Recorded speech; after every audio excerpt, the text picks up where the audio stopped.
एक गजल पेश है जी। कौन हो तुम, कौन हो तुम और किसका खुदा ढूंढ रहे हो? खोया कहाँ है उसको, कहाँ ढूंढ रहे हो? कौन हो तुम और किसका खुदा ढूंढ रहे हो? खोया कहाँ है उसको, कहाँ ढूंढ रहे हो? कभी देरो हरम में तो कभी मैखाने में, कभी देरो हरम में तो कभी मैखाने में। सबकी दिलो जां को, सबकी दिलो जां को सबसे जुदा ढूंढ रहे हो। अगर वो जाहिर में नहीं है तो बातिन में कैसे होगा?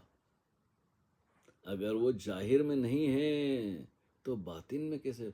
जो अगर वो मौजूद सामने आसपास प्रकृति में जो सब कुछ है वहाँ नहीं दिखाई दे रहा है आपको, तो अदृश्य में, निराकार में, साकार में अगर वो नहीं दिखाई देता है तो निराकार में कैसे होगा? क्या आसमानों में उसका निशान ढूंढ रहे हो? लोग बोलते हैं ना कोई खुदा अल्लाह मियाँ सातवें आसमान पे कहीं बैठे हैं। ये किस्से कहानियां हैं बच्चों के बहलाने के लिए, ना समझो ने गढ़े हैं मंत्र गढ़ंत किस्से। तो उसी को मैंने तंज किया है कि अगर वो जाहिर में नहीं है, आपके सामने मौजूद नहीं है, तो फिर अदृश्य में, निराकार में कैसे होगा? क्यों आसमानों में उसका निशान ढूंढ रहे हो? इस तरह तो मिला है ना मिलेगा कोई सुराग, इस तरह तो मिला है ना मिलेगा कोई सुराग।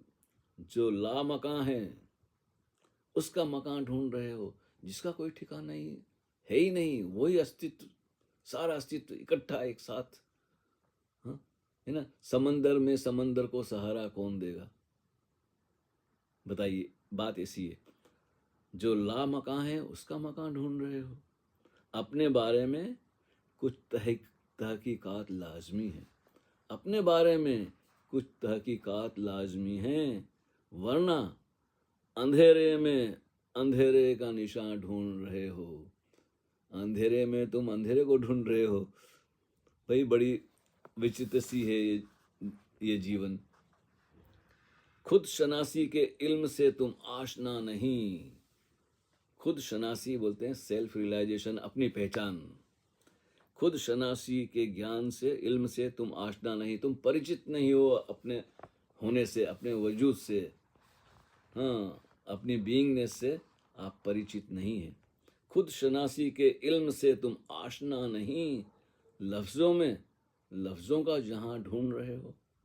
शब्दों में हम शब्दों की दुनिया ढूंढ रहे हैं। शब्द तो सिर्फ इशारा हैं, बड़ी ऊपर की बात है, लहरों पे लहरें हैं। इसके अंदर भीतर जो गहरा समंदर है वो तो कभी पकड़ में ही नहीं आती बात। फिर भी शब्दों में जितना कहा जा सकता है हमने कोशिश की है। कौन हो तुम और किसका खुदा ढूंढ रहे हो? खोया कहाँ है उसको, कहाँ ढूंढ रहे हो? तो इनमें बहुत सारी व्याख्या भी हो सकती है, लेकिन मेरी शायरी बहुत साफ होती है। भले ही उस्तादों की नज़र में ये बेतुकी बात हो, लेकिन मैंने उस्तादों के लिए कही भी नहीं है। मैंने अपने दोस्तों के लिए, अपने जैसे ही लोगों के लिए बात कही है। समझ में आ जाए तो ठीक, ना समझ में आए तो भी ठीक है। हमने अपनी कोशिश की है। ज़रूरी नहीं है 1000 में से अगर एक व्यक्ति को भी पसंद आई तो समझूंगा कि मेरा ये बोलना सार्थक रहा। हरि ओम तत्सत।